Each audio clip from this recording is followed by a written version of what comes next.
So I think we'll begin. It's an enormous privilege for me to introduce Dr. Ramachandra Guha, who really needs no introduction, but I will nonetheless give him a brief introduction. Dr. Guha is a historian and a biographer based in Bangalore.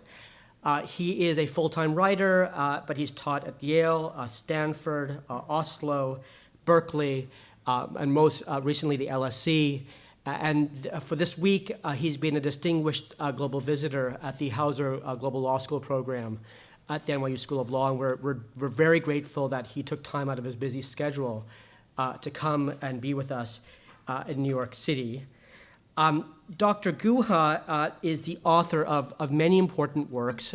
He began his intellectual career as an environmental historian, and his first book, The Unquiet Woods, was a prize-winning book published by the University of California Press, and then as well, he wrote a very important social history of cricket, a corner of a foreign field. And as those of you who follow cricket might know, Dr. Guha is known in India as a leading commentator on cricket, perhaps more than he is a commentator on current affairs, which says quite a bit, given how prominent a political commentator he is in India. Many of you would know, of course, Dr. Guha's famous book, India After Gandhi, The History of the World's Largest Democracy, which was an international sensation when it came out and is widely regarded as the definitive history of post-independence India. It's panoramic in scope, it's compulsively readable, and I urge you all to read it if you haven't. It's won many prizes, and Dr. Guha has since then published another book, Makers of Modern India, which is an anthology of political thought, co-published by Penguin India and HUP. And he has recently completed a biography of Gandhi, including focusing on Gandhi's years in South Africa, which is a completely neglected area of his life that, again, will attract a wide international readership. So let me explain what the premise of this panel. And so when we were chatting with Ram about what he might do at NYU for his week with us, I immediately was proposed that he give a talk based on a very provocative piece he published in 2008 that was entitled, Will India Become a Superpower? Question mark. It's a question.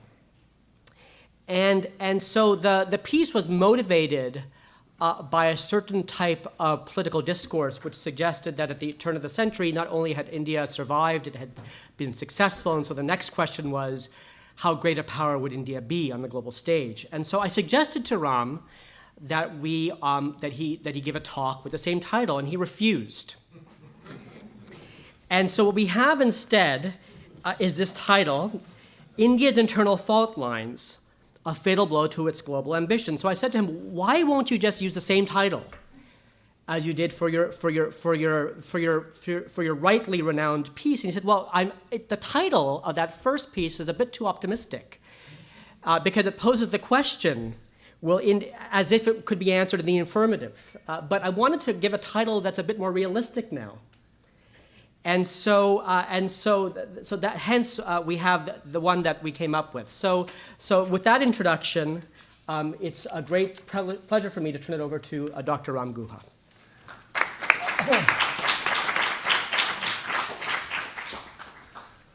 Thank you, Sujit. Thank you all for coming here. The piece that Sujit mentioned, which I published 4 years ago, with the title, Will India Be a Superpower? It was issued as a booklet by Outlook magazine. And I originally wanted to call it, Sujit, 7 Reasons Why India Will Not and Should Not Be a Superpower. and the magazine said that's too pessimistic. So just say, will India be a superpower, question mark. But now, 4 years later, what seemed unrealistic is now so fantastical that I will not even, that's why I insisted that the superpower, that term could not figure in our title. India may or may not become a superpower, but it remains, in my view, the most recklessly ambitious political experiment in human history. And that's making a recklessly ambitious claim in this country, which sometimes has been argued, with some plausibility is rather reckless and ambitious as a political experiment. But why do I assign India that sort of privileged status? And it's because I consider India to be both the world's most unnatural nation and its least likely democracy. The world's most unnatural nation because of its extraordinary diversity of religion, language, ecologies, cuisines, cultures, ways of dress, more diverse than any other country in the world, and on such a large geographical scale and demographic scale. And at the same time, the world's least likely democracy because never before in human history was the vote granted to a largely illiterate population, and never before in human history was universal adult franchise decided upon so soon after a nation's independence. India becomes independent in 1947. In 1950, the Constitution of India is sort of formalized. In 1952, the first elections are held, with 65% of the voters being illiterate. At a time when, of course, in Switzerland, for example, women did not have the vote. Indian women had the vote before Switzerland, and at a time when in this country large numbers of course, African Americans were effectively disenfranchised. So, and because of this, those elections were called the biggest gamble in history, because it was thought that how can you have a democracy in a country that is largely illiterate? How can you have a nation in a country that's so diverse? And the uniqueness of the Indian political experiment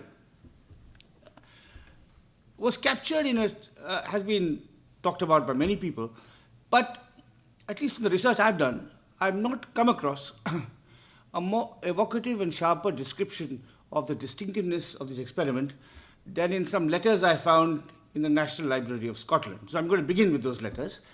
These letters were written by a great biologist named J.B.S. Haldane, who was one of the great scientists of the 20th century. I'm sure very well known in this university and other universities in the science departments. But what is less well known about his career is that at the age of 60, in 1956, after having held chairs in Oxford, Cambridge, and University College London, and having pioneered the study of mathematical biology, genetics, and several other fields, Haldane decided to move to India in a radical departure from the common practice of bright young Eastern scientists moving west in search of fame and fortune. You had an established great Western scientist at the age of 60 moving to India. And he was asked while he was moving why he took this rather strange, peculiar decision. And Haldane was a brilliant and eccentric man, as will come out from the letters I'm going to read. But when he was asked, why are you leaving this comfortable perch in British academic life to go to an uncertain life in a young and struggling nation, he gave various answers. This is 1956. So at one stage he said, this was just after the Suez fiasco, he said, I do not want to live in an imperialist country.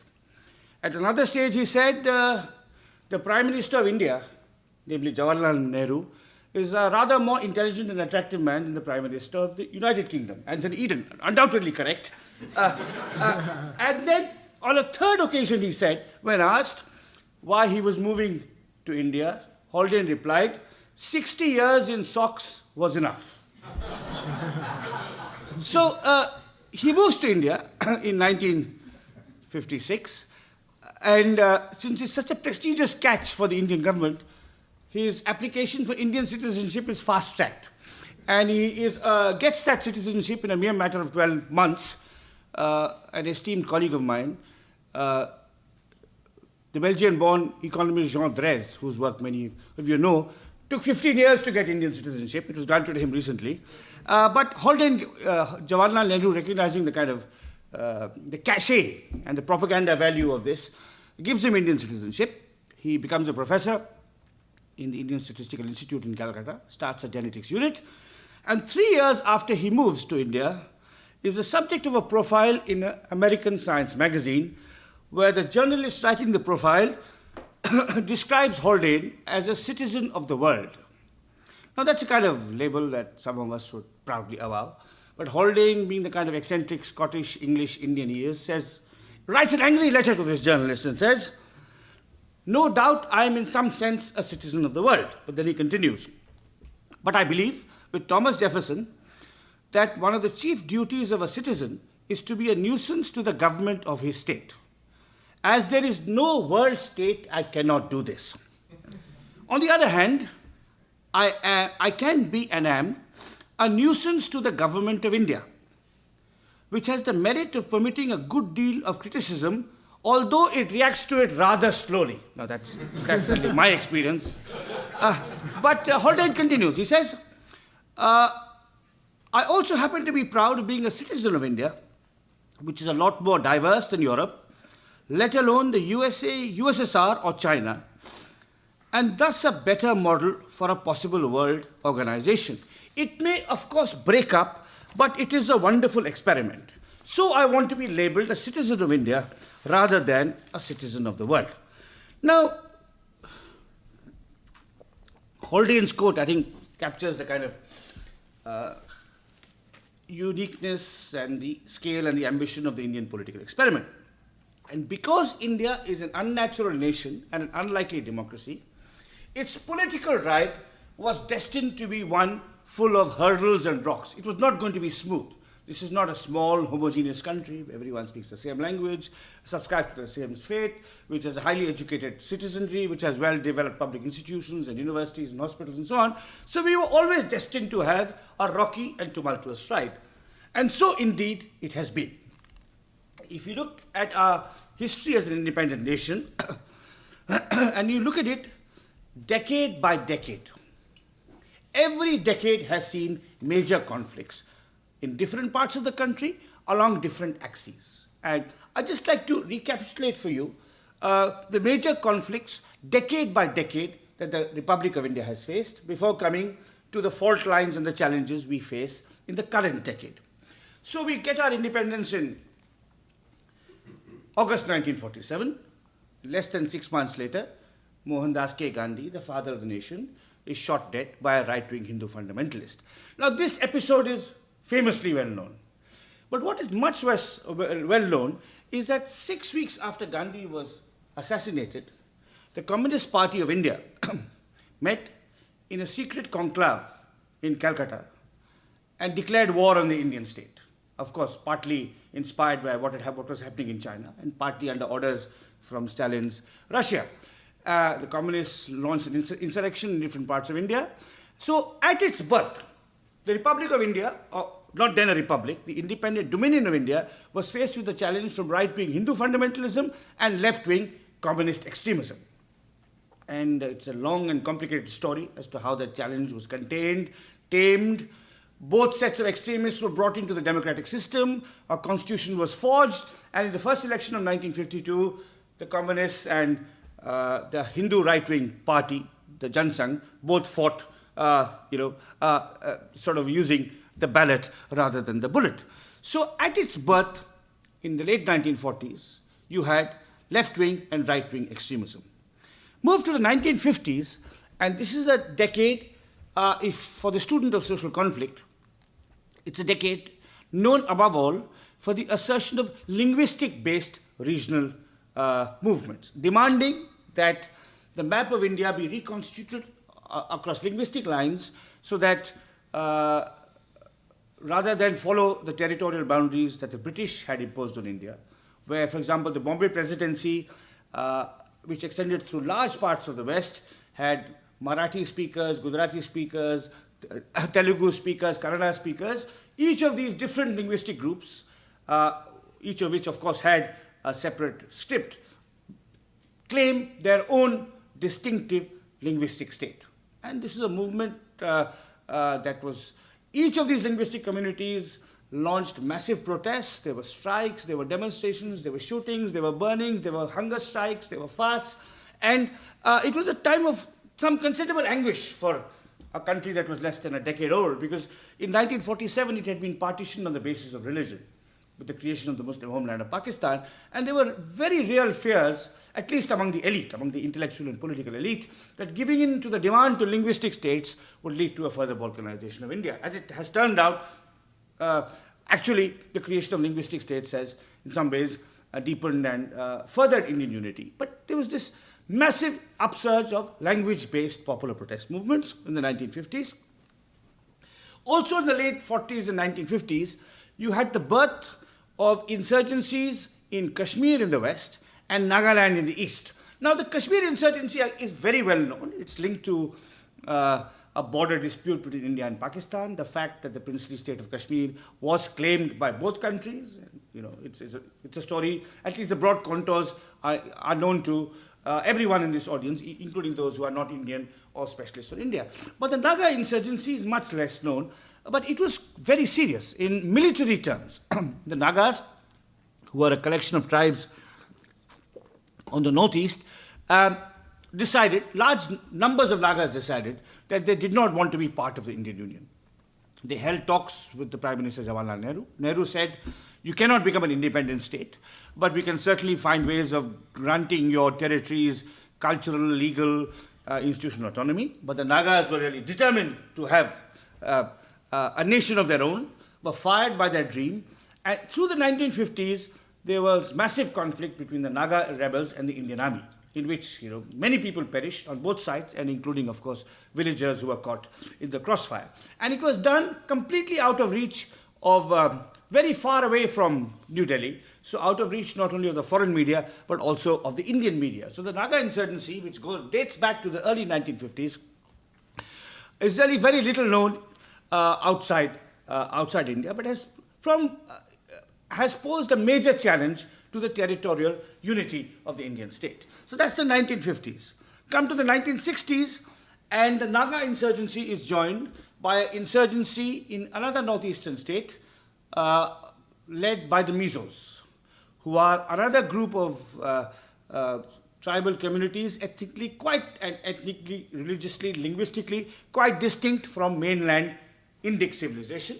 They also started insurgency for an independent nation state of Mizoram, an insurgency that again provokes perhaps an excessive reaction of the Indian state, even the use of of air force in 1965. So then you have also in the 1960s the rebirth of revolutionary communism. Inspired by Chairman Mao, you have a party, the Communist Party of India, Marxist-Leninist, known popularly as the Naxalites, after a village in northern Bengal where they started their first armed struggle. You have in different parts of India movements for the capture of state power by left-wing communist rebels. And also in the 1960s you face mass scarcity. It's a failure of successive droughts. India being saved really only through massive food aid from Canada, from the US, from Australia, and from the Soviet Union. The 1970s are also a time of instability. There's a time of a major popular movement against corruption and authoritarian rule, which provokes the Prime Minister Indira Gandhi to arrest all her political opponents, to suspend civil liberties, to effectively abandon democratic procedure and run the country as an authoritarian single party, indeed single family system, because her younger son Sanjay Gandhi becomes more or less an extra constitutional source of political power and influence. Move on to the 1980s, you have a movement for separate nationhood in Assam, which is another major eastern state, much more heavily populated, along the Brahmaputra River. You also have the rise of an insurgency in the Sikh-dominated state of Punjab, violent, bloody, provoking religious conflict, the storming of the major Sikh shrine, the Golden Temple, by the Indian Army, in turn provoking the assassination of Prime Minister Indira Gandhi, in turn provoking a pogrom against innocent Sikhs in Delhi and across northern India. Come to the 1990s, you have the rise of the Kashmir insurgency as a real popular movement for azadi or freedom. You have disputes over caste and affirmative action, caste riots across northern India, and above all, you have the polarizing of Hindu-Muslim relations sparked by a dispute in the town of Ayodhya, where a mosque was believed to have been built on the shrine, on a temple devoted to the Hindu god Ram.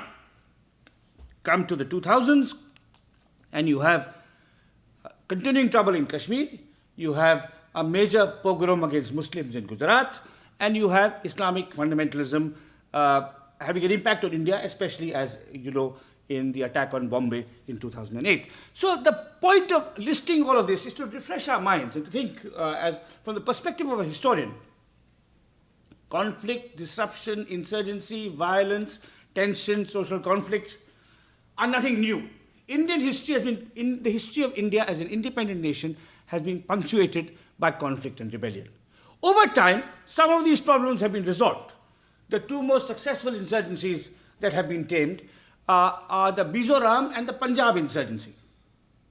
Mizoram and Punjab are states where once the army ruled, but now you have peaceful elections where the populations of these states are able to send their representatives to democratically elected legislatures. The linguistic state problem solved in many ways the tensions between the centre and the state, deepened federalism.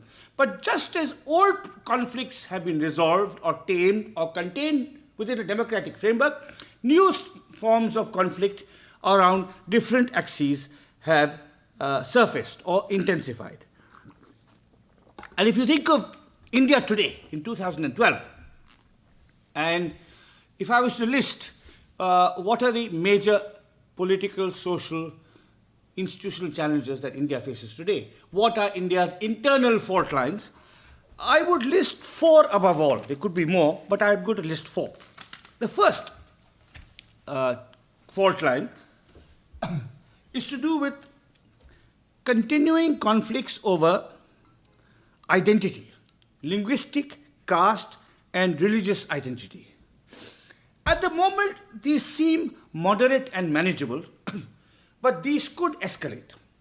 In 2002, I mentioned that there were these pogroms against Muslims in Gujarat, which were really a shocking episode in the history of independent India, where the state government of Gujarat looked on and in some cases actively aided rioters who had targeted vulnerable minority communities. And in the decades since the Gujarat riots, there hasn't been a serious Hindu-Muslim riot. There was an episode in Assam a couple of months ago that was quite serious. And on the whole, as someone who travels around India and interacts with a wide variety of people, I would say that one can be cautiously positive on this front, that at both sides of the religious divide, the Hindu side and the Islamic side, tempers have cooled. You know, the middle ground is now more capacious. The violent extremists are less capable of mobilizing or inflaming popular passions towards sectarian or violent ends. But it's a fragile peace. The religious peace in India today is a fragile peace. And it could be disturbed by terror attack from outside. It could be disturbed by scarcity within. The second major fault line facing India today is to do with secessionist movements in three border states, Kashmir, Nagaland, and Manipur. Now, India is a union of 28 states. 25 of these 28 states are at peace with the idea of a united and plural India. They do not want separate nationhood. India is also a relatively young experiment. Speaking in this country, and as a historian, I think it's useful to remind ourselves that India is 65 years old, and 90 years after American independence, a very bloody and brutal and costly civil war was fought in this country over the question of national unity. Now, in fact, just yesterday I was walking through Central Park and I came across some statues. I hadn't had a long walk through Central Park for a long time, and I came across some statues in memory of those who fought for the Union. I mean, you know, and so the Union of the United States, national unity, was achieved over a very long period. Likewise in France or Britain or Spain.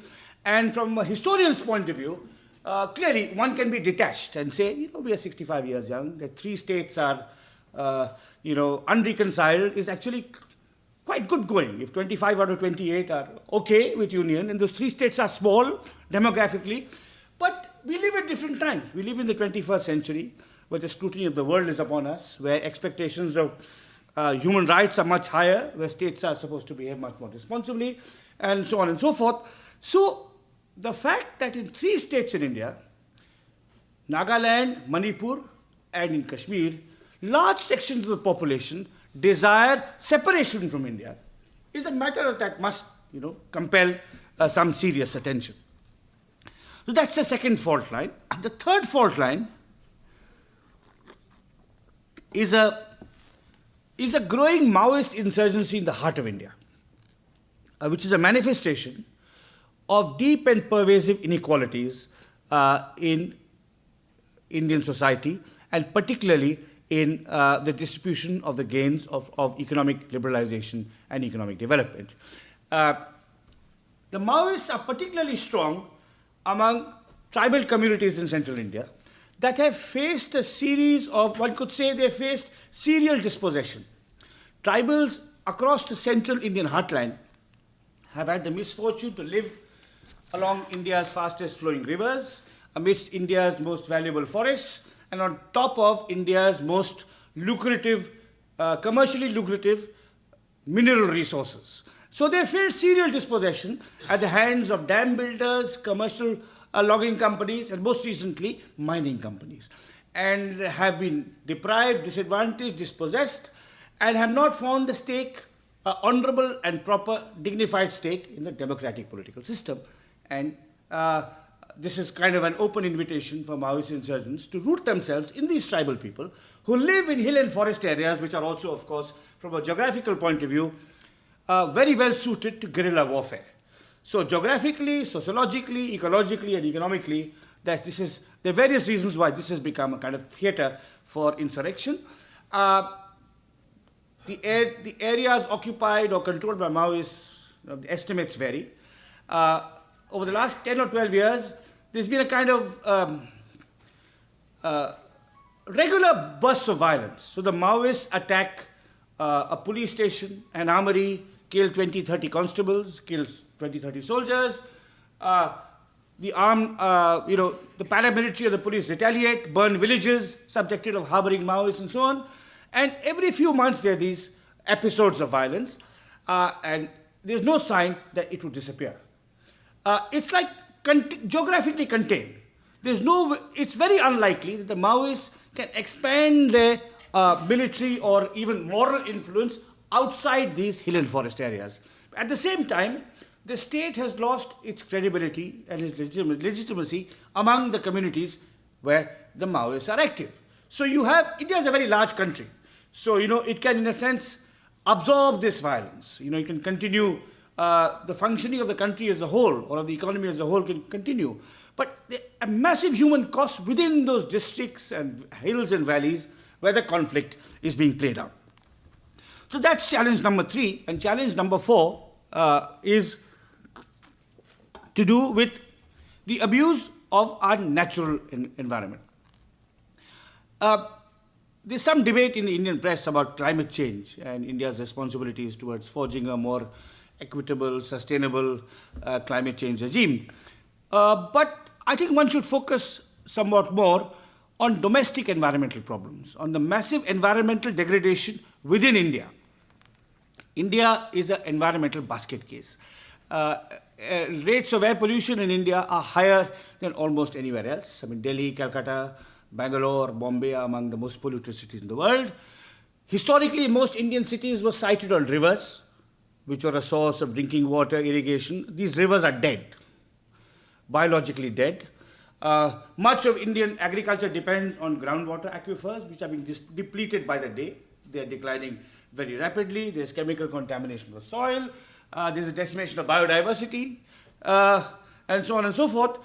And this environmental crisis, air and water pollution, deforestation, depletion of water resources, the decimation of fish stocks in river and ocean, leads to conflicts between different groups of resource users. In my home state, Karnataka, as we meet here today, there's a major conflict brewing between Karnataka, which is an upstream state on the river Kaveri, and Tamil Nadu, which is downstream. The rains have failed, and the water sharing agreement mandated by the Supreme Court is not being adhered to by my state because it's upstream and it says we are not going to release water downstream. Now, this is going to lead to retributive conflict, violence, strikes, and this is kind of, this has its roots in the mismanagement of our natural resources. So, you have really several major internal fault lines. I've just listed 4. Conflicts over caste and religious identity, secessionist movements, a Maoist insurgency, and massive and widespread environmental degradation. Now, how does one overcome these challenges? In my view, to tackle the problems identified above, inequality, insurgency, environmental degradation, the principal agency must be the state. You know, the market is good at generating economic growth quickly and efficiently. It's not very good at distributing it equitably, and it's even worse at managing the environmental consequences of rapid economic growth. In fact, as classical economic theory tells you, it's completely rational for a private company to externalize costs by polluting a river or the atmosphere or whatever else. So, to provide equality of opportunity by nurturing good schools and hospitals and infrastructural facilities so that every citizen has an equal chance of participating in the benefits of a growing economy, the state must really get its act together. To assure the sustainable management of water, air, forests, again, the principal agency must be the state. To bring about social peace between Hindus and Muslims, to reconcile the unreconciled parts of India, that is to convince the Kashmiris, the Manipuris, the Nagas, that the Indian constitution is flexible and enough to accommodate different interests within a unitary structure. It must be really the state that should play the principal part. Now, one of the paradoxes of Indian democracy really is that Indian national unity in the 40s and 50s and the foundations of a democratic infrastructure through the Indian Constitution, the Electoral Commission and other such agencies was really the handiwork of a visionary group of politicians and administrators. And you see the steady corruption and corrosion of public systems in India. There have been some recent debates about massive corruption where millions of dollars have been appropriated by politicians by handing out licenses for raw materials or spectrum to favored capitalists. But there's also the problem of everyday corruption faced by citizens. There's the decline of efficiency of public institutions, so that you have public schools where teachers don't attend work. You have public hospitals where doctors and nurses never show up. And the burden of all of this is principally faced by the poor and the vulnerable, because the middle class can secede from the state system. They can go to private schools, private hospitals. And this really is it is, in a sense, the decline and degradation of public institutions, growing corruption, inefficiencies, incapacities of all kinds of public institutions is a major challenge facing Indian democracy today. Now, that subject of my talk was India's internal fault lines, a fatal blow to its global ambitions, question mark. And I've talked really about the origins of these fault lines, their articulation, their consequences, and so on, and their social impacts. I'll just say a little bit on bringing the global ambitions point of view. Now, what should be India's global ambitions? Now, I'm not an isolationist. I believe that India must play a role in international affairs. I believe, for example, and since I'm speaking in New York, I should say this, I believe that India has a moral, demographic, historical, political right to be a permanent member of the Security Council. A right far stronger than any other country in the world that is not so far a member. Last year when I was teaching at the LSE, I said this, that there clearly has to be, I said, on all counts, moral, historical, institutional, legal, there has to be a reconstitution of the Security Council. Some members have to go, and France and Britain have to go first. You could have perhaps, and some members have to come. And India has to come first. Perhaps Brazil, perhaps South Africa, perhaps Japan. But so in that sense, I believe that India must become a member of the Security Council. It must play an important role in international disputes, in peacekeeping, in conflict resolution. There was I was talking to Professor Choudhry before, that there was a very interesting initiative several years ago, which hasn't really taken off, where you have a kind of alliance between India, Brazil, and South Africa, which are the three functioning democracies in the southern world. Multicultural functioning democracies. So Brazil is the most important democratic country in Latin America, South Africa in Africa, and India in Asia, if you leave out Japan, which is very, economically at a very different level. And I think these are ways in which Indians can act on the international stage, build bridges with other plural, multicultural democracies in the developing world, have a more of an impact in the UN and so on. But so I'm not an isolationist, but nor am I a triumphalist.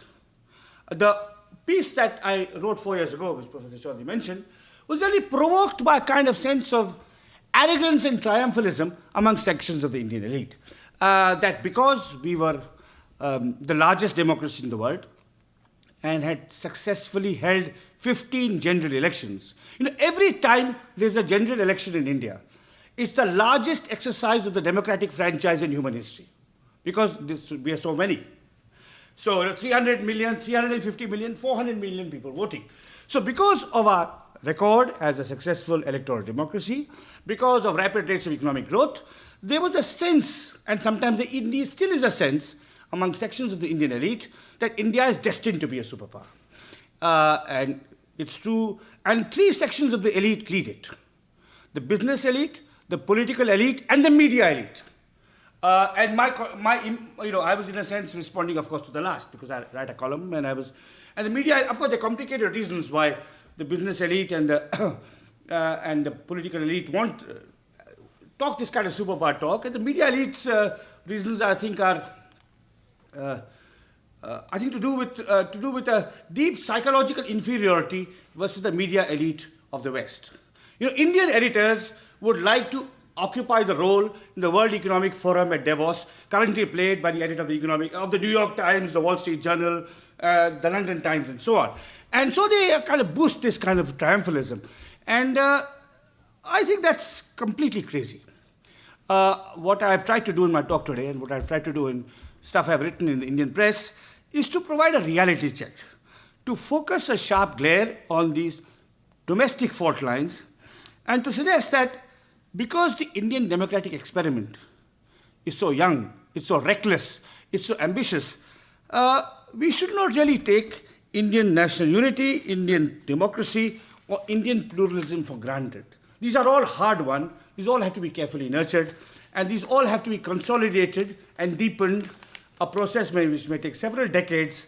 And at this particular juncture of our history as an independent and relatively youthful republic, it's entirely premature to speak of any kind of superpower ambition. Thank you.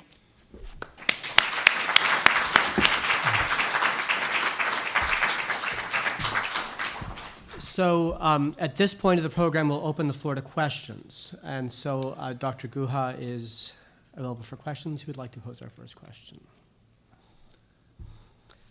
Arjun. Being an old friend of Ram's and rushing to the front of the bus, first of all to say, Ram, as someone who still deals in somewhat small or confined areas of the study of India, though I've varied them over time, it's really amazing to see your capacity to digest, a very long story, and a story about which the monographic fine points as well as anybody, but to be able to tell, a credible and powerful story over these last 60 years is remarkable, and so I want to congratulate you for that, and thank you. It's great to hear such a vigorous account of these issues. I have three things to say. I'll say them quickly, because I know others may want to also address the main things. Two are kind of internal to your argument and in a broad spirit of sympathy to it. The third is not unsympathetic, but somehow slightly outside. So the first two are one more specific, one more general. The more specific one is, you rightly said that these are 4 big foreign clients. I totally agree with you that the list could be longer. But I also think it should be a list of 20 or 30, but then it becomes a micro policy debate about thousands of things. I think it's a Dalit issue, which is so deep, so old, so transcontinental, so enduring, and so live, and so apparently as yet unresolved. So it would be my candidate for a 5th anyway. So that's one just friendly amendment proposal. The second one is to agree with you and to say that my own reflections, particularly on the kind of commentatoriate about the new India, economic growth, which is always tied up with China, usually, both in those places and here. My recent reflection, which is entirely in sympathy with your analysis, but also brings China in, is to say that both these societies, for all their differences, some obvious, some less so, and their similarities, some obvious, some less so, have shown themselves to be expert in the wealth generation game and terrible at the redistribution.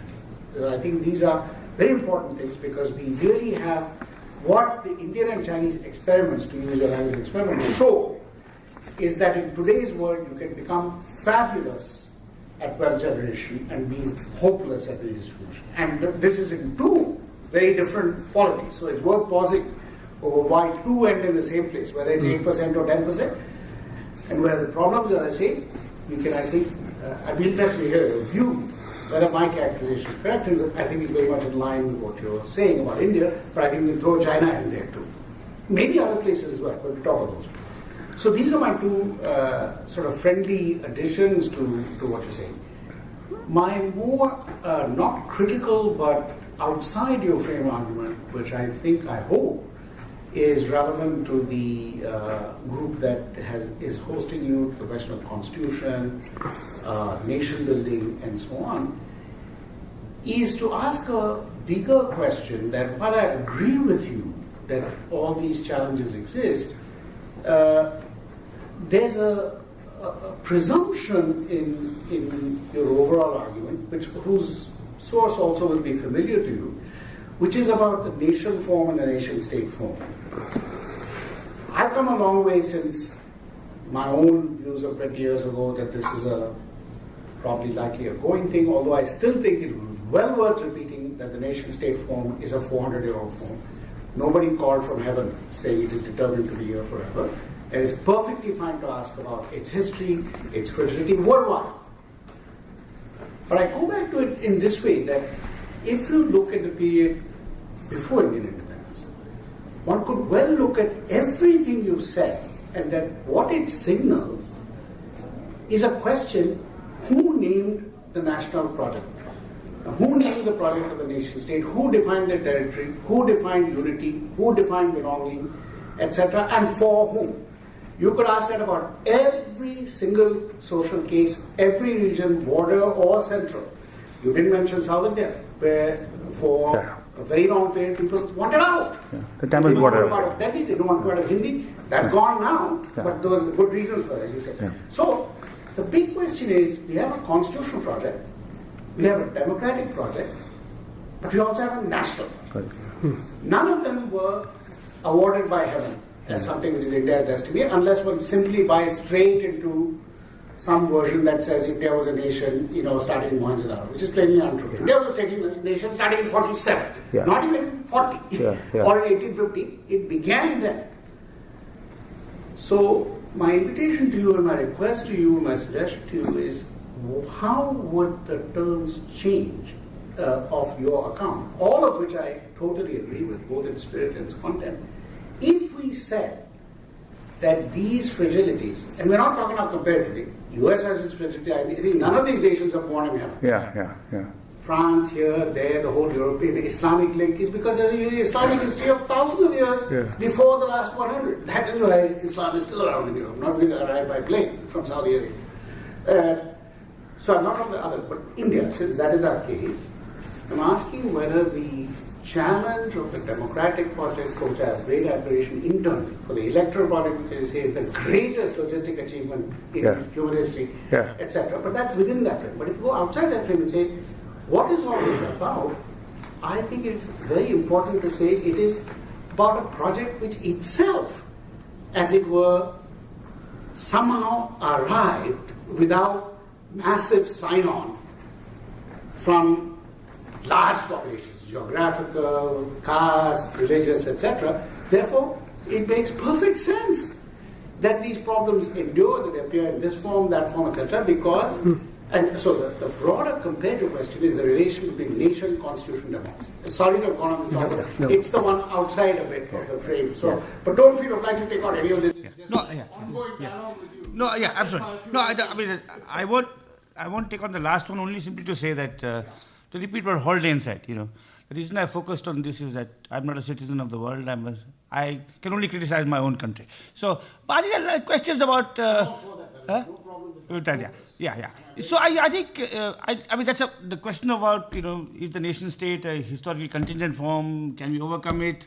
To what extent is Indian national experiment simply mimicking European models? To what extent is departure? That's a very long question, and I agree it's a very profound thing. And on your two specific points, Arjun, China and India. My sense is that you're absolutely right that if my Chinese friends, which I gave a version of this talk at the University of Toronto, which has some very prominent Chinese intellectuals at the invitation of Dr. David Malone. And I think the Chinese intellectual chairing the talk, and he said that, we have all this and more. So I think there are various issues of minority rights, of economic inequalities. But I think I'll just take a issue with you on one small thing. I don't think India is even an expert at wealth generation. Because our wealth generation has been so much focused on services and real estate that it's not even been wealth generation, that is employment generation. So the Chinese at least has been manufacturing led, so large numbers of people have been absorbed. So in that sense, we're worse off than the Chinese on that narrow aspect. On the Dalit issue, you see, the reason I spoke about tribals, and it's partly because, as you said, that I wanted 4 rather than 40 problems. My view is that my view is actually somewhat revisionist in this respect. There are two things I'd like to say. One is that, again, as a historian, you see, there's always a tension in when you take on a contemporary policy public issue, tension between the historian speaking and the citizen speaking. As a historian, I would like to make the statement, though it may sound controversial, but I would defend it, that if I would say this that I can't think of a single society that has perfected scripturally, morally, and institutionally the practice of social and religious discrimination in such a sophisticated way as India. And Dalits and women have faced it. However, in the last 60 years, because of the Indian constitution, because of activism, because of electoral reform, Dalits and women have made more progress in the last 60 years than the previous 6,000. The progress is not enough, but still as a historian I would like to make this statement. Then I would further want to say that with regard to Dalits particularly, there is a visible, highly capable intelligentsia that articulates the demands, the aspirations of the Dalits. And the Adiva, as a consequence of it, Dalit issues, which are, you're right, are incompletely resolved, are at least discussed and debated in the national press. Adivasi issues are invisible. Every national party has to pay lip service to the Dalits. They had to have a Dalit minister, a Dalit governor, a Dalit president, a Dalit Supreme Court justice. There has not been a single Adivasi since 1947 who has ever got a major cabinet post. So I think that's partly the reason, that there are very complicated reasons for this. Why? I mean, could go back to the fact that the Dalits since we're speaking in New York, and Sweza reminded me the other day about Ambedkar, that the Dalits have had an inspirational all India figure who 65 years after he's dead inspires them to educate, as Ambedkar said, educate and organize. And there are very complicated reasons, there may be geographical reasons and so on. But I think this insufficient attention is paid to the fact that the Adivasi tragedy, the Dalit emancipation is on a slow upward curve. Too slow, too interrupted, but it's an upward curve. Adivasis may be actually be doing, even in economic terms, worse than they were 50 years ago. That's really the reason. Questions? Dick Stewart. So, part of your talk you didn't really have a chance to develop was what's it take to be a superpower? Yeah. And I think back to India had all these fault lines in the Cold War, but they were a leader of the non-aligned nations, and they were the balance wheel in the Cold War as far as what we now call the developing countries. But they were just as subject to your fault lines then as now. So what does it take to be a superpower, and what role might India play, whether superpower or not? You want them to play more of a role. I do. I think, as I said, I mean, non-alignment is a good example because, I think, I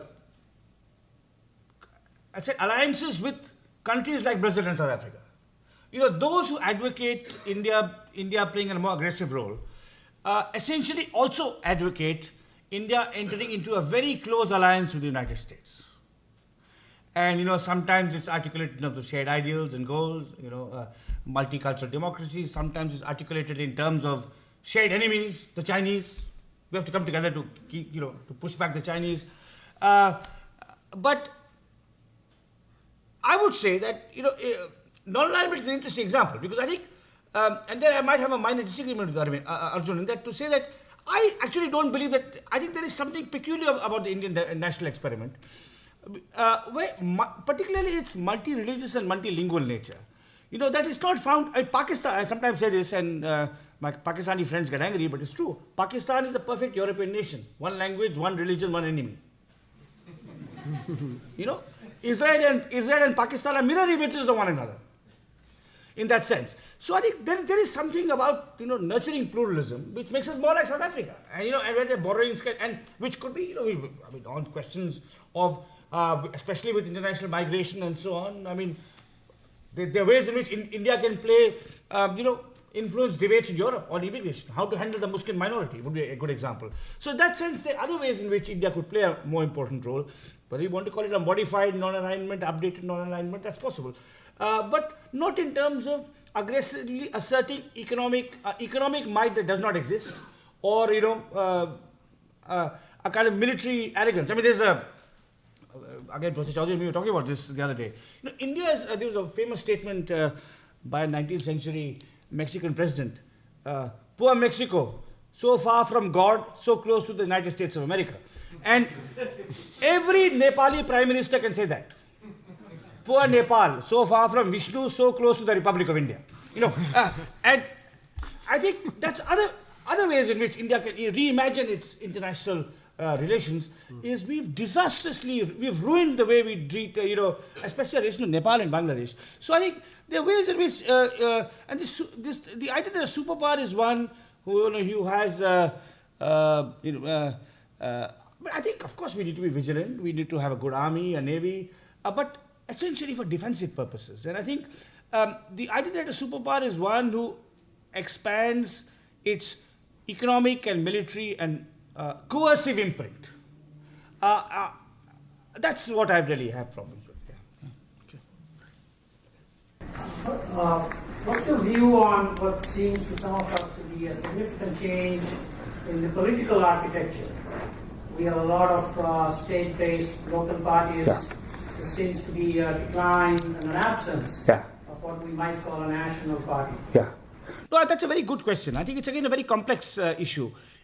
It's to do with, if you look at the rise of regional and caste-based parties, at one level, they're a manifestation of the deepening of Indian democracy. Because India is too large and too diverse simply to be contained by, two national parties. If you look at, say, the DMK in Tamil Nadu, the Dravidian movement once wanted an independent nation. Now they want to rule their own state. So, it's a kind of deepening of federalism. But when you aggregate this to a national level, you get less than optimal outcomes. You get 15 or 20 party coalitions which can't implement proper policies, which indulge in rent seeking and so on. So we're still trying to understand. It's because we're a young experiment, a unique experiment. We're still trying to understand these manifestations. Now, what do we do in the future with this? I said, it's a manifestation of democratic deepening, but it also produces bad or counterproductive policies. How do we reimagine this? One way of reimagining it is to really try and cultivate stable two-party systems in the states. One of the finest books I've read on Indian social history is a book by Robin Jeffries on Kerala called Politics, Women and Well-Being, where he argues that the so-called Kerala social miracle, where they have really good education and health systems, is to do with the fact that they have a stable two-party system, which is able to put pressure on the other when out of power to perform in these sectors. Another state that has done very well is Himachal, which also has a stable two-party system. So that's one way of reimagining. And most things are in the control of the states. Education, health, with liberalization, economic development, law and order. So that's one way of thinking through it. Another way of thinking through it is perhaps to think that possibly with the growth of a more cosmopolitan middle class, which is less bounded by religious or caste identities, in 30, 40, 50 years, you could have a different kind of political system. But right now we have to live with this, and we have to live with it, and the best way to live with it is to really focus on better performance in the states, because for the next 20 years you will have coalition governments in the center. Gary. So I'm wondering if you could say something about the foreign policy challenges in the United States. Then when you talked about your list of challenges, then you left out, and I think it's just that you were covering so much in so much time that I'd like to invite you to reflect on what external threats have meant for the consolidation of the Indian nation, and whether or not these are really a serious factor. 62 was pretty bad.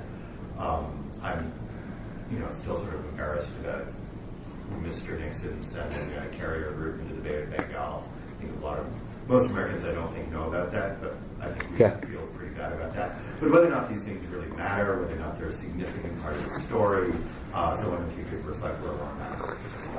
Yeah, I think both China and Pakistan, I think we've forgiven the Americans. So it's good. Sometimes historical amnesia is good. Sometimes it's good that no one remembers what Nixon said or did, right? Because then someone with an older memory could throw something back at us and say, this is what, Nehru, when he lectured you. When Nehru, they say, that famous statement by Dean Acheson, that when he met Nehru, and Nehru lectured to him as if he was a classroom and he was the professor, right? So, so I think, let's leave America out of it for the moment. I think China and Pakistan, they're really two complicated issues. On the 62 war, it's which the 50th anniversary of which falls right now as we speak, it's quite interesting, and something that it's really come to my realization only quite recently, is that there's a profound asymmetry in the way in which the 62 war is viewed. In India, it's viewed as massive national humiliation. In China, they don't even think of it as a victory or let alone a great victory. It's not thought of at all. All right. When I wrote India After Gandhi, I had 2 chapters on the India-China war. If the several recent histories of modern China, I have about 3 pages on it. A biography of Nehru will have 100 pages on that war. So that's a curious thing. Why is it? It's just an interesting thing to reflect upon. Why does one country consider it a massive defeat and the other country doesn't consider it a victory? Right. Now that's the aside. But how does India relate to China? There are 2 schools of thought. One is the ally with America and get even because of 62 kind of thing. The other is a kind of led by the left wing, which is that ally with China against America. So how does one negotiate a way out of this? How does one find a way of the way out of it would be some intellectuals have tried to negotiate a way out of it, which would be to say, look at the ancient, which is kind of a Nehruvian way, to go back. Amartya Sen, who's written about this, in a sense is re-echoing Nehru of the 1950s, to say, we shared Buddhism, Ayurveda, X, Y, Z, and so we have. But I think we have to find a way out of ally with China against America and ally with America against China kind of trap. Pakistan is a much more complicated issue, and Kashmir is an unresolved dispute. I would say that regard to those 3 states I mentioned, Manipur, Nagaland and Kashmir, the Indian constitution cleverly and carefully reimagined and applied can find a way of solving the Manipur and the Nagaland disputes. But the Kashmir dispute is an international dispute. I said some years ago, I told an Indian in an interview, I said, India's case on Kashmir is not constitutionally foolproof. It is an international dispute. And this was reproduced in the Pakistani press as Indian historian says India has no case on Kashmir. Now, Pakistan's case on Kashmir is also not constitutionally foolproof. So now this is a real question. How do you find a way out? It would require something of the sagacity of Ireland and so on. And what does it have to Indian nationalism?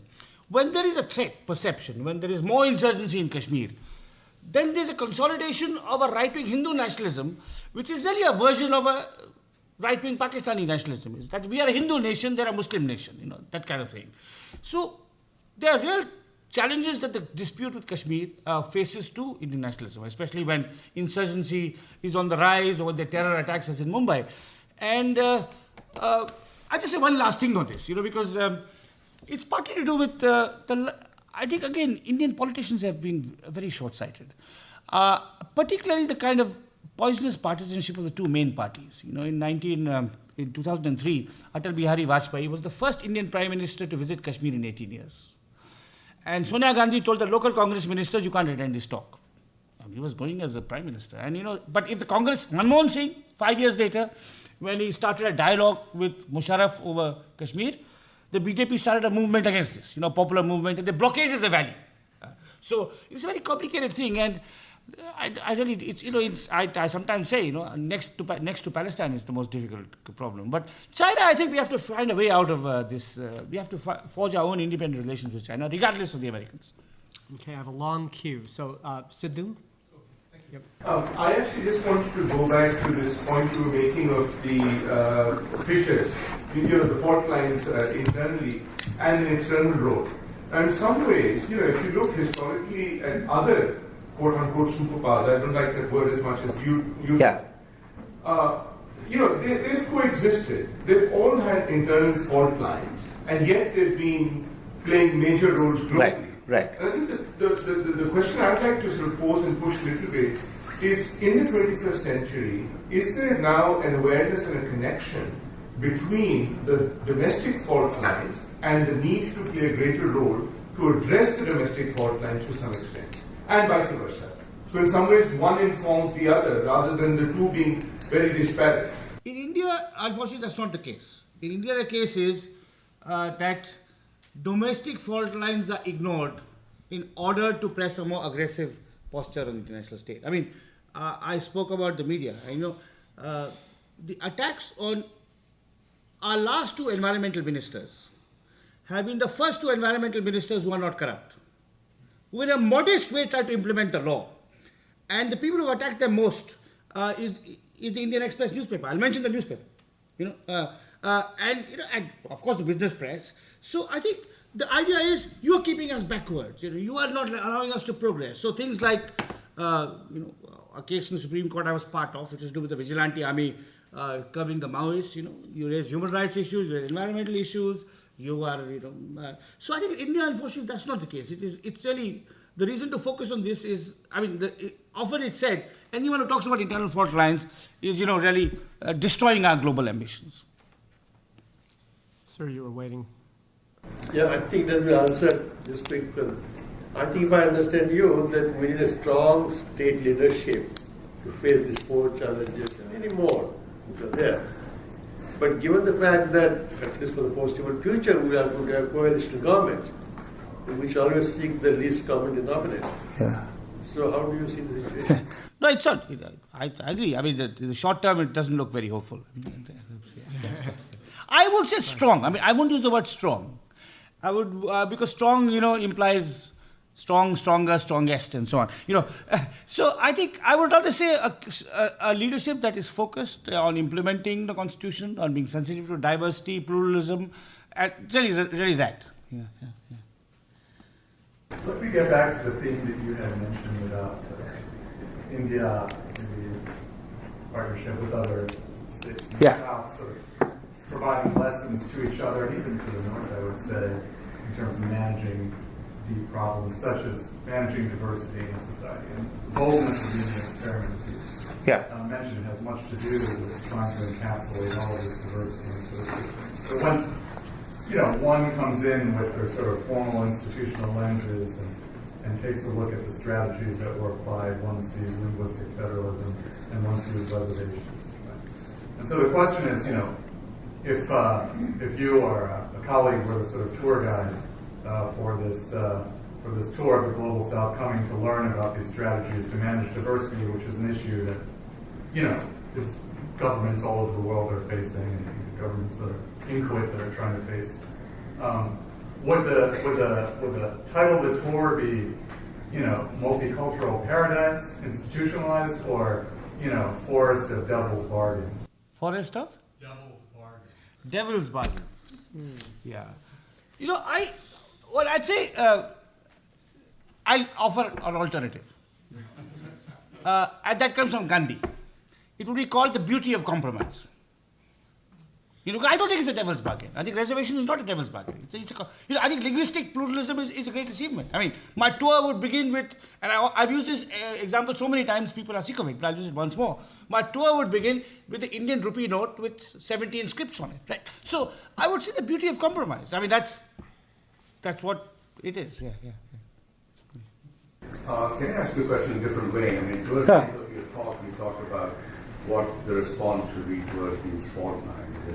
You identified the state, both in terms of its importance and about its incapacity. But could you talk about the role of other non-state actors, and particularly the corporate sector, the civil society? Absolutely. What role do they have and how are they doing?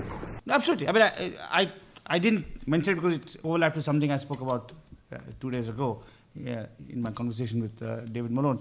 The reason I focus on the state is that that's where the decline has been most precipitous. Civil society is quite active, and I think some would say hyperactive, but as I said 2 days ago, to repeat since you were not there, that in the 50s and 60s, there was a non-existent civil society in India. So it's a clear improvement in the quality of Indian democracy that you have more civil society organizations doing a variety of work, good and bad, but still.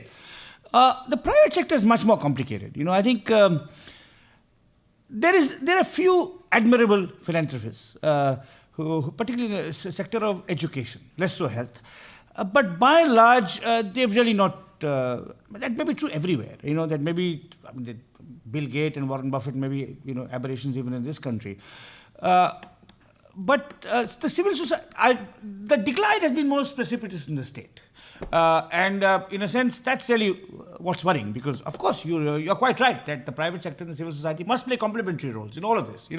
I had a wonderful, I must say this, since you're actually, this would interest you. I was once, everyone, but interest you also particularly, but I'll explain why. I was once in a meeting between a remarkable Kashmiri public servant, who is so remarkable that when the government changed, they dismissed him, because that's how partisan Indian governments are.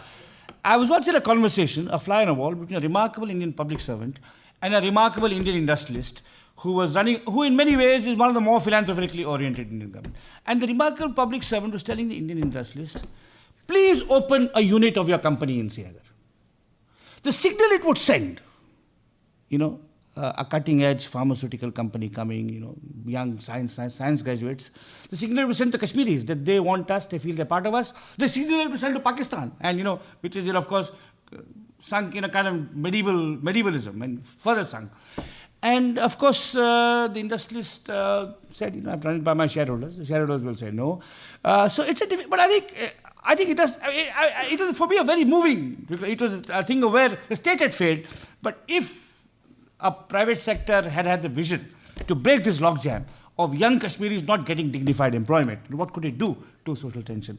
But still, it's really in many ways the state which is the principal agency for all of this, and that's where the decline is most marked. So that's why I focused on them. But I completely agree with you. It has to be a much more broad-based approach here. Yeah. You talked at some length about how the Adivasis haven't been brought into the political fold. What do you see as sort of the evolution of this going forward? And in conjunction with that, what is the way out of the Maoist conflict? Both maybe what might be the ideal way out and what you actually see as happening. Again, is the historian-citizen tension. What's going to happen is that the next 10 or 15 years, the conflict will continue, low level, and lives will be lost, and so on. And what might happen is that, how will it end? the best way for it to end is for the state to sincerely implement laws that exist in the constitution, the 5th schedule, which allows tribal communities to be stakeholders in mining and forestry projects, for the Maoists to give up arms and enter the democratic process, to follow their comrades in Nepal. Now, but that's not going to happen. So how will it end? Again, it's hard for me to project the future. It won't end happily, but the decline, the violence may decline over a period of 10 or 15 years as the Maoists get exhausted and old and weary. Which is rather depressing. But I said the imaginative policies the state can do, but the Maoists are also to blame. I mean, they are reckless in the use of violence. And when I went to the kind of heartland of the Maoist violence in Dantewada in 2006, and I met some Maoists, and I posed them. Prachanda had just come out of. I said, the Nepali Maoists are saying multicultural, they should. I mean, they are also. I mean, I think there are too many Indian intellectuals who apologize for the Maoists, and they're absolutely brutal and savage. What they've done is undermined. They've escalated the violence in Adivasi areas. So in many ways, they're as culpable as the Indian state. Dr. Guha, I was hoping you could comment on the proliferation of special economic zones in India, which I know is something you mentioned quite a bit in your commentary. Yeah. It seems to me something that cuts across many of the fault lines that you described in the areas, the displacement, impact on Adivasis, and especially the constriction of the role of the state in these zones where environmental regulations are relaxed and a number of other incentives are provided to attract investment with the idea of generating growth and employment. But the impact 7 years on since the fanfare of introduction, I was hoping you could... Yeah, absolutely. I think they were introduced, again, it would be interesting to do a kind of study of why they were introduced. I think they were introduced through a variety of motives, some malign and some naive or misguided. The idea China had done it and that's why they had got 10% growth. Hum bhi karenge, we'll also go. And some, of course, completely malign, that there was clearly one of the people involved in it, and this is one name I can't take because it'll be probably libelous. But clearly one of the people involved in special economic zones was a leading Congress politician who was in charge of raising election funds. And that was also part of it. Obviously, the capitalists had a clear interest in it. They'll get land, it'll be safe, it'll be like walled, they can do what they want, they will get a tax holiday. But why did the political class encourage it? Some of it, as I said, would have been just the idea that, I'd give the Prime Minister himself the benefit of the doubt. He may have thought, that the Chinese are doing it. But some of it was actually, and then of course there was a wave of protests, and it's now stopped. It stopped, and there's talk about a proper, there is a land acquisition policy being discussed, which is of course an overhaul of the 1894 policy. I haven't studied its details very carefully, but I certainly, the people who've drafted it, I think are more sensitive to rural needs than the people who promote special economic zones, and that may be one reason why that policy hasn't been passed yet. But it did lead to several years of bitter conflict. At the moment it stalled. I think the conflicts have been so intense that there's been a pushback, and which in a sense is good, because now we must really reflect and evaluate, is this really the way to go about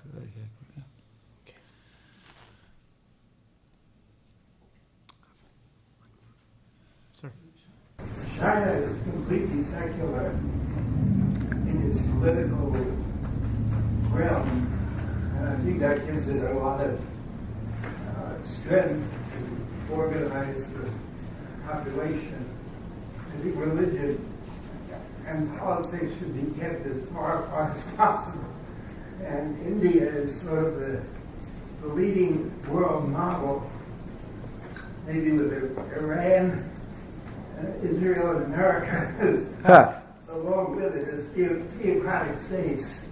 And I think we see the toxic effect of bonding your politics and your religious life. Yeah. So I think India has something to learn from China. To learn from China, and not just the question of siding with the Chinese, but certainly when they set off those rockets, reacting rockets, and some journalist said, "Oh, we could hit Beijing with those rockets," and I thought this was stupidest thing I ever heard. Absolutely. I agree with you. Actually authorized by the government. Sure. Yeah, I think, I mean, I don't know enough about the Chinese experiment, but I think what's happened is that certainly the first generation of Indian politicians, Nehru above all, was very clear that religion would play no part in defining secularism or in, in state policy. And later, prime ministers have been more equivocal on this. And of course, we are not a theocratic state. We're a secular state, by the way, to correct what you said. We are far from Iran, let alone the United States. But there's a rise, particularly the major opposition party, the BJP, where, which secretly nurtures the ideal of a theocratic state. I mean, they have, that's a worrying thing. But I think, in the spirit of your question, I think a closer interaction with India and China may find, we can learn many things from the Chinese, and maybe the Chinese can learn something from us. Also, possibly, for example, with regard to treatment of ethnic minorities. I mean, Tibet being a great example, but some others too. And I think that would be the spirit. I think the spirit would be. I think the problem really is that there is virtually no cultural or intellectual interaction between India and China. There is very little of it. Chinese intellectuals come to the West, Indian intellectuals go to the West, but they don't go to each other's countries, and that is really a great shame. Yeah. Well, we've reached time, and so my final duties are as follows. First of all, I just want to acknowledge and thank a very special friend of NYU and Ram's, and that's David Malone, who is very much responsible for Ram's visit to NYU this week. David is a longtime adjunct faculty member at the law school. He's a distinguished Canadian diplomat, the president of the International Development Research Council in Canada, now president designate of the United Nations University, and he's sitting over there. And he's been very instrumental in arranging for Ram's visit this week, and we're deeply, deeply grateful that this great friend of Ram and a great citizen of NYU would have helped so much. And then finally, please join me in thanking Ram Guha for brilliant remarks today. Thank you.